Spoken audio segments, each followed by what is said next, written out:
In a lodge in the backwoods of North Carolina, two individuals live, a lady named Nydia and her visually impaired child, Solomon. The only thing left from the dad, a tracker, is a sound recording where he clarifies for the kid that they had to move to this spot with the expectation that his MOM would have the option to recuperate. Yet, the expectation was to no end. Nydia's condition just deteriorated. One day, the mother calls her child to check the snares before going out. The kid constantly attaches a rope to his belt, the opposite end of which is joined to the patio. This action is essential so the kid can continuously see his way home, and so the mother knows in which direction to search for him if something happens. The lady shows Solomon how to set and track down snares for creatures, and teaches him how to skin animals properly without harming the fur, which can then be used to make clothing. One day, the inquisitive kid catches a bug and traps it in a container, only to be disheartened when he sees that the scarab no longer makes any sound.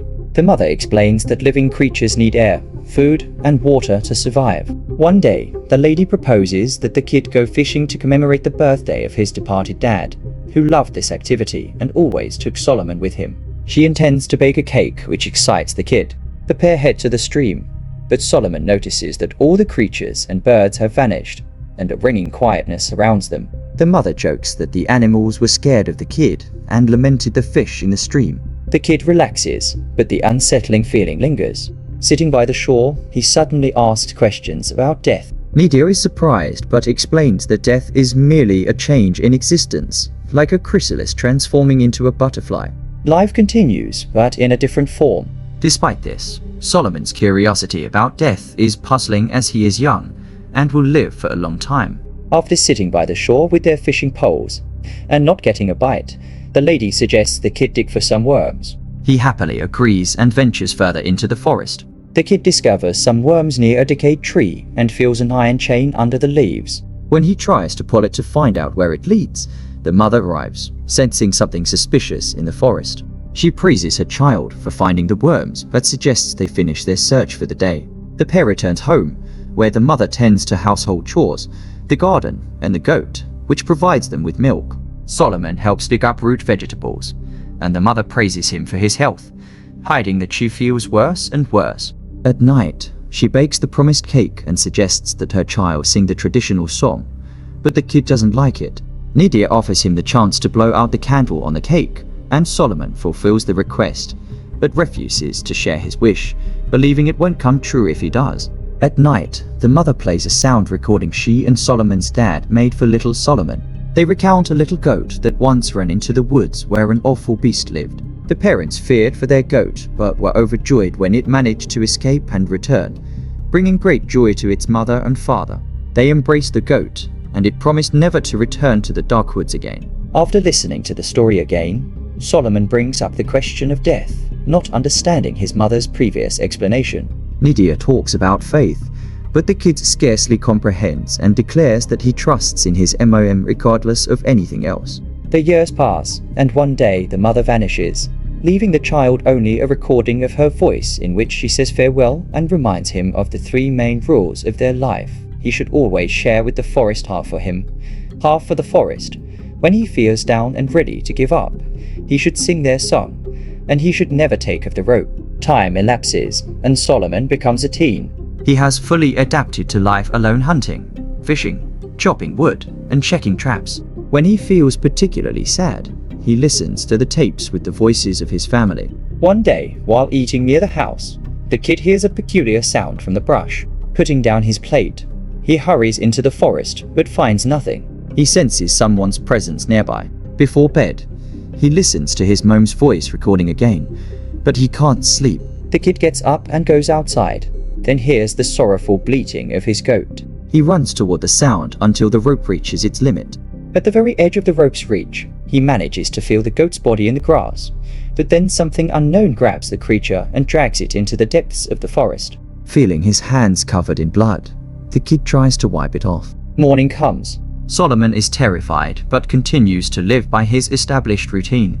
One day, he hears a shot in the woods and rushes toward it, accidentally discovering a dead deer. Then a man emerges from the trees, claiming it as his kill. Terrified, Solomon waves his knife, and the stranger is forced to knock him out with the butt of his rifle.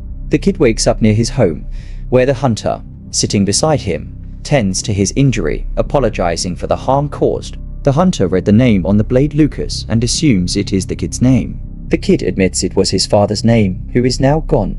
The hunter apologizes again, saying he didn't mean to scare him. Furthermore, seeing the rope he carried, Hank, the man's name, brought Solomon back to the house. Hank asked the young fellow why he lived alone and where his parents were, as the kid looked extremely youthful. Solomon didn't answer. The day was ending, so the tracker requested permission to spend the night in the house.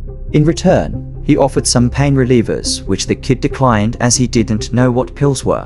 Hank vowed to prepare a warm meal from the deer, and Solomon agreed. Hank examined the house from within and realized that the young fellow had never left its limits and thus had hardly any knowledge of the outside world. Meanwhile, the kid listened to his mom's last message, tucked away in the corner of his room, feeling awkward in the presence of the stranger. Hank found handcrafted books that Solomon's mom had made for him and felt sympathy for the kid. He acted compassionately and generously offered the young fellow the soup he prepared.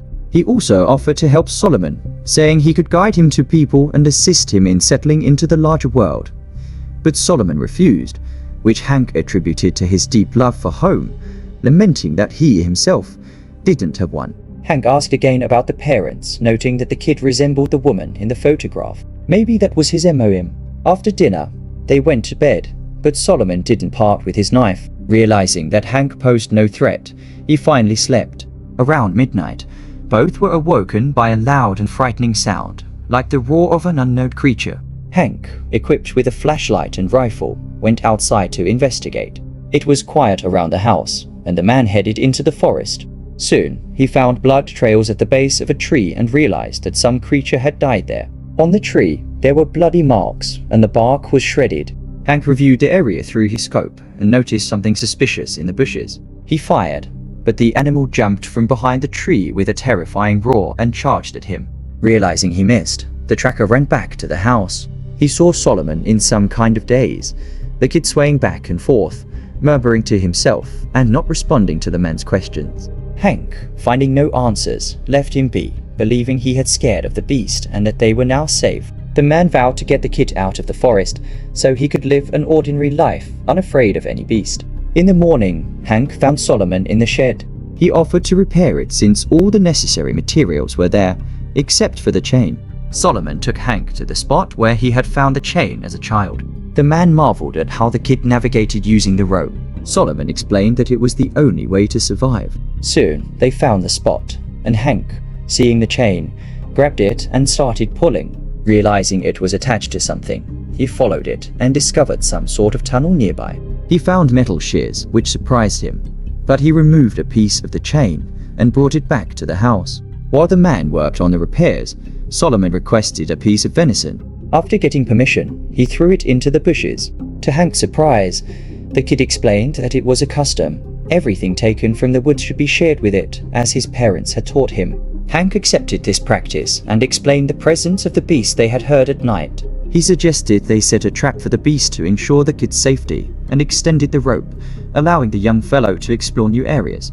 Soon, they headed toward the area where Hank had seen the mysterious beast, cautiously moving between the trees. They reached the edge of the newly marked area, and suddenly something unknown grabbed the rope and began pulling Solomon. The panicked tracker chased the kid and, finding the unwanted creature, quickly led him back to the house. Hank tried to calm the young fellow, assuring him that the beast wouldn't enter the house and they would catch it in the traps they set. He also found the mom's journal and offered to read it to Solomon. The kid listened eagerly, a smart grin appearing as he heard the lines filled with love and tenderness directed at him. But suddenly, Hank stopped reading mid-sentence after reading something startling. Not wanting to frighten the kid, he told him it was late and they should sleep. As usual, Solomon listened to his mom's recording before bed and then fell asleep. Meanwhile, Hank, ensuring the kid was asleep, went out and approached the tunnel. He saw a pile of knot bones before it and realized this was the beast's lair. Meanwhile, Solomon woke up and started looking for his new friend. Hank, with his rifle ready, approached the tunnel and unexpectedly found a notebook similar to the one in Solomon's home, but this one was covered in simple doodles. Concluding that the find had no value, he returned it.